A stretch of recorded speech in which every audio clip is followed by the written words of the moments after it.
Independent ডিজিটালের বিশেষ আয়োজনে আপনাকে স্বাগত। আমি সেলিম খান আছি আপনাদের সঙ্গে। আজকের বিষয় নরেন্দ্র মোদীর মস্কো সফর এবং কিভাবে দেখছে আমেরিকা ও তার বন্ধুরা এই সফরকে। আমরা এটা নিয়ে আজকে কথা বলবো। ভারতের প্রধানমন্ত্রী নরেন্দ্র মোদী গতকাল সোমবার মস্কোয় তিনি দুদিনের সফরে গেছেন। এই সফরটা মোটামুটি পূর্ব নির্ধারিত ছিল। ভারতের এবং পূর্বতন রাশিয়ার যে আগের অবস্থান সোভিয়েত ইউনিয়নের মধ্যে দীর্ঘদিন ধরে একটা বন্ধুত্বপূর্ণ শুধু বললে ভুল হবে, গভীর বন্ধুত্বপূর্ণ একটা সম্পর্ক বিদ্যমান। এখনও অনেক বিষয়ে রাশিয়ার উপরে ভারত কিন্তু নির্ভরশীল। সবচেয়ে বড় হচ্ছে তার যুদ্ধাস্ত্র এবং জ্বালানি তেল। এই দুটো বিষয় কিন্তু ভারত রাশিয়ার উপরে অত্যন্ত নির্ভরশীল এবং রাশিয়াও সেই সুযোগটা নিতে চাচ্ছে। কিন্তু যে রাশিয়াকে পশ্চিমা বিশ্ব, আমেরিকার নেতৃত্বে পশ্চিমা বিশ্ব প্রায় একঘরে করার চেষ্টা করছে, সেখানে তারা কিভাবে দেখছে যে মোদির এই সফরকে খুব ভালোভাবে যে দেখছেন না, তার প্রমাণ কিন্তু দিয়েছেন জেলেনস্কি, যিনি ইউক্রেনের বর্তমান প্রধানমন্ত্রী।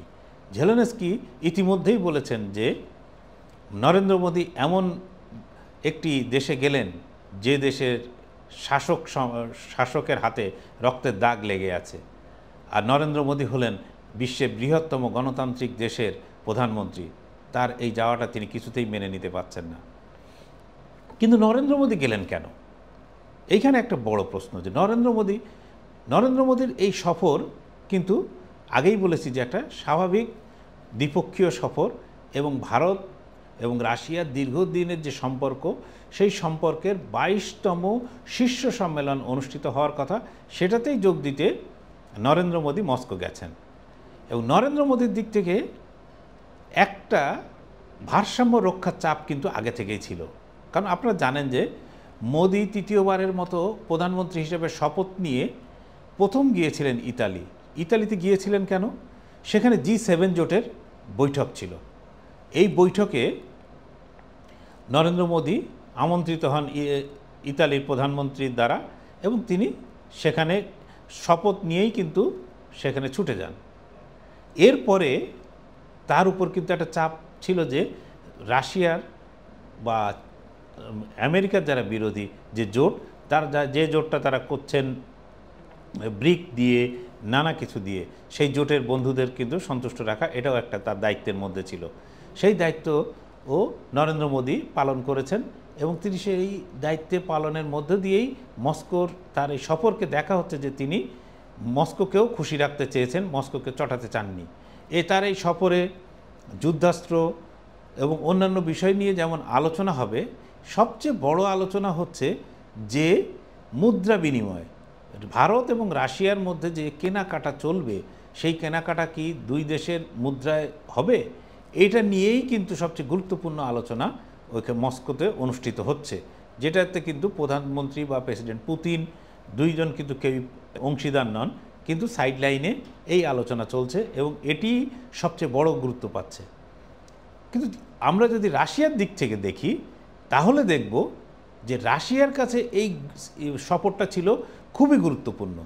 কারণ ধরে নেওয়াই হচ্ছিল যে রাশিয়াকে প্রায় একঘরে করে ফেলেছে পশ্চিমারা, এইরকম একটা ধারণা পরিব্যাপ্ত হচ্ছিল।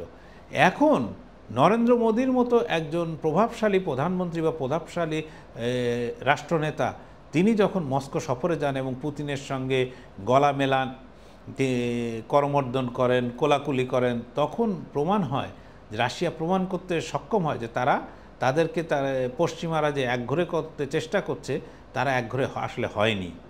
এবং এর দ্বারা কিন্তু পুতিন অনেকগুলো বার্তা দিয়ে দিয়েছেন।